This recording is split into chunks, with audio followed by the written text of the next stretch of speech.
ait qaya üzərində gördüyünüz təsvirə ənənəvi qrafik rəsmlərdir. Qrafika təsviri sənətin ən qədim növü qrafika əsərlərin müxtəlifdir və texnikasına görə iki növə ayrılır. Grafikanın növləri kağız üzərində rəsm çap qrafikası.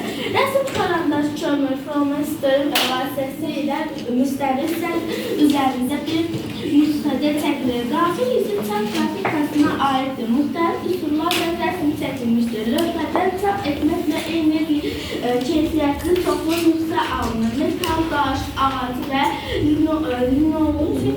leon üzərində cızma, hərk etmə, oynama və qazma üsulu ilə yaradılmış təsvirlər qrafiyə,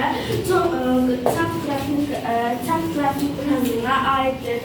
Çap grafikası materialdan asılı olaraq müxtəlif növ və texnoloji üsullarla icad edilir. Qrafikanın növləri və üsulları. Ofot, metal üzərində kimyəvi üsulla cızma. Fransızca forte, kortsu, metal üzərində çap üsulu. Litografiya, daş üzərində həkk olunma. Yunanca litodaş, litografiya, daş üzərində çap üsulu. Histografiya, ağac üzərində oynama. Yunanca histoağac, ağac üzərində çap üsulu. Linografur üzərində kəskin. Yunanca qrafik sənətin görkəmli nümayəndəsi Alman rəssamı Albrecht Dürer olmuşdur. Rəssam üç qrafları Cəngavər, Əcəb və İblis 1513-cü Melankoliya 1514 və Müqəddəs məzmunu ilə fərqlənir.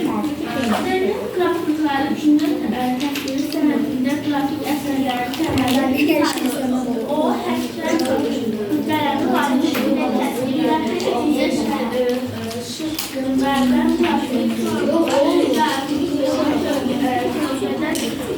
işıq kölgədən ustalıqda istifadə edərək təsvirdə məkanı məlahətlə qurmuşdur. Qrafiklərin fakturasındakı gümüşün çalanlar və incə keçidlər ilə fərqlənir.